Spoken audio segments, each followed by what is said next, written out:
سلام غالياتي، نتمنى يلقاكم لا فيديو تاع اليوم في احسن احوالكم. قبل ما نبداو ما تنساوش تصليوا وتسلموا على سيدنا محمد عليه ازكى الصلاه وافضل التسليم.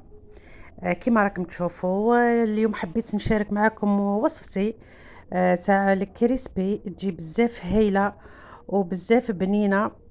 جربوها بهذه التتبيله، بربي ان شاء الله راح تعجبكم. في ريسيبيون نحطو كيما راكم تشوفوا كاس تاع الفارينه. بعدها نزيدو توابل عندي فلفل كحل، عندي زنجبيل، عندي فلفل احمر حلو، عندي كاري الدجاج، عندي توم بودرة، عندي بصل بودرة، عندي توابل الدجاج، وعندي فلفل احمر مدخن، وعندي كركم.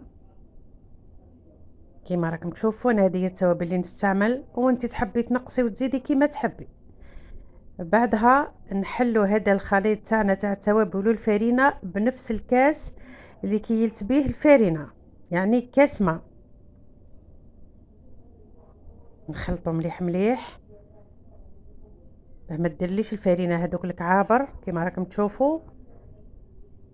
بعدها نضيفو بيضه، نزيدو نخلطو مليح مليح. بعدها نزيدو مورف صغيره كيما راكم تشوفوا تاع التحليه هذه، لا موطارد. بعدها نزيدو مورف كبيره نتاع الصويا صوص. انا هذه هي تتبيلتي، وانت كما قلت لك تقدري تنقصي وتزيدي. نزيدو تاني الاعشاب العطريه. والله صدقوني كما قلت لكم تحصلوا على كريسبي من اروع ما يكون. نزيدو عصره تاع القارص، نخلطو مليح مليح. بعدها نجيبو الدجاج تاعي كما راكم تشوفوا قسمته شرايح، ما يكونوش خشن بزاف. بطبيعه الحال الدجاج تاعي كنت غسلته مليح بالخل والقارص. نملحوه شوي بزياده، كما تعرفوا الدجاج يحب الملح. ونخلي هذاك الدجاج تاعي يتبل اطول مده ممكنه. تقدري هاد العمليه هذه ديريها ليله من قبل، كيما تحبي تخليه ساعه ساعتين.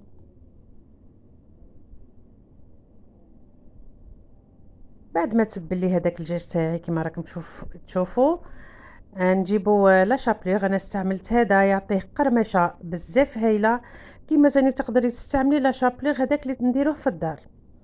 تحمصي الخبز تاعك وترحيه عادي.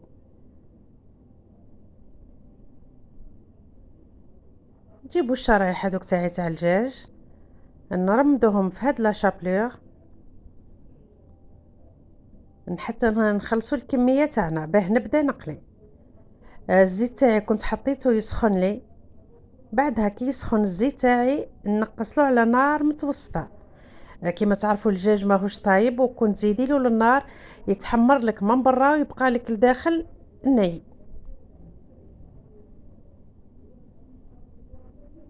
نحطوا الدجاج تاعنا يتقلى كما راكم تشوفوا. كي يتحمر لي من تحت نقلبو حتى نكملوا جميع الكميه اللي عندنا. والله ما كنتش رايح هاد لا فيديو نصورو. من بعد قلت لي ما لا نشاركهم طريقتي وتتبيلتي في الكريسبي. صدقوني تحصلوا كما قلت لكم على كريسبي من اروع ما يكون. انايا رافقته مع صوص ساموراي وشويه زيتون شويه كورنيشون. كما تحبي ترافقيه تاني مع شويه كاتشاب شويه مايونيز كيما تحبي. وهذه هي وصفتي لنهار اليوم. ما بقى لي غير نقول لكم بقاو على خير، دمتم في رعاية الله وحفظه. سلام.